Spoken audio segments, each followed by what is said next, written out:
अमरावती में peoples star R Narayana Murthy cinema hall बंद मुद्दे पर पवन कल्याण की टिप्पणियों से नाराज चल रहे हैं। किसी ने थिएटर बंद की घोषणा नहीं की। बंद की घोषणा करने से पहले 3 सप्ताह का नोटिस देने का नियम होता है। उन्होंने कहा कि पवन कल्याण का सिर्फ अपनी फिल्म वीर मल्लू के लिए इस तरह बोलना अनुचित है। हाल ही में थिएटरों के प्रतिशत को लेकर विवाद हुआ है और ये झूठ है कि सिर्फ हरिहर वीर मल्लू के लिए 1 जून से थिएटर बंद किए जा रहे हैं। अगर प्रतिशत तय हो जाते हैं तो ये मेरे जैसे निर्माताओं के लिए बहुत अच्छा रहेगा। पवन कल्याण के खिलाफ कौन सा षड्यंत्र रचेगा? पवन कल्याण के दफ्तर से ऐसी घोषणा आना उचित नहीं है। अगर उन्होंने हरिहर वीर मल्लू के लिए नहीं बल्कि फिल्म उद्योग की समस्याओं पर चर्चा करने के लिए हमें बुलाया होता तो पवन के प्रति सम्मान और भी बढ़ जाता। थिएटर बंद होना एक बड़ी बात है। सिंगल थिएटरों के अस्तित्व को संदिग्ध बताया।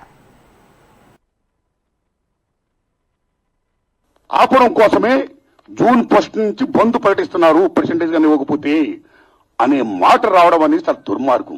It's a trash. అది ఉచితది, అది కరెక్ట్ కాదు. అందులో కుట్ర ఉంది. ఆ కుట్రదారులు ఎవరు తెలుసుకోవాలి అని స్వయంగా పవన్ కళ్యాణ్ గారి ఆఫీస్ నుంచి రావడం అనేది, స్వయంగా సినిమాటోగ్రఫీ మంత్రి దుర్గేష్ గారు మాట్లాడడం అనేది కరెక్ట్ కాదు. ఎందుకంటే మిత్రులారా, ప్రొడ్యూసర్ కౌన్సిల్ కానీ ఫిల్మ్ ఛాంబర్ కానీ అవి సినిమా పరిశ్రమ పాలనా సంస్థలు, ఆ 2 సంస్థలు కూడా బంద్ ప్రకటిస్తాను ఇప్పుడు చెప్పలా. డిసిషన్స్ ఆర్ గోయింగ్ ఆన్ అని చెప్పారు. దట్ ఇంకో విషయం చెప్తున్నా మీకు. బంద్ అనేది ప్రజాస్వామ్యంలో ఒక బ్రహ్మాస్త్రం.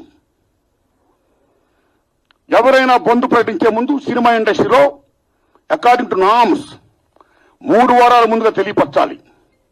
ఇదిగో పలానా ఇష్యూ మీద మేము ఫైట్ చేస్తున్నాం, అది ఇంకా కొలిక్కి రాలేదు కాబట్టి మేము బంద్ ప్రకటించబోతున్నాం అనే విషయాన్ని నిర్మాతలకు 3 వారాల ముందు తెలియపరచాలి. This is norms, it's a preamble. 3 వారాల ముందు తెలియపరిస్తే రిలీజ్ డేట్ ఎవరు తెచ్చుకున్నారో మేము రిలీజ్ డేట్ ఇచ్చుకున్నామండి, ఇంకో 2 వారాలు మేము రిలీజ్ చేస్తున్నామండి అని ప్రిపేర్ అయిన నిర్మాతలను ఇబ్బంది పెట్టకుండా ఉండడం కోసమే 3 వారాలు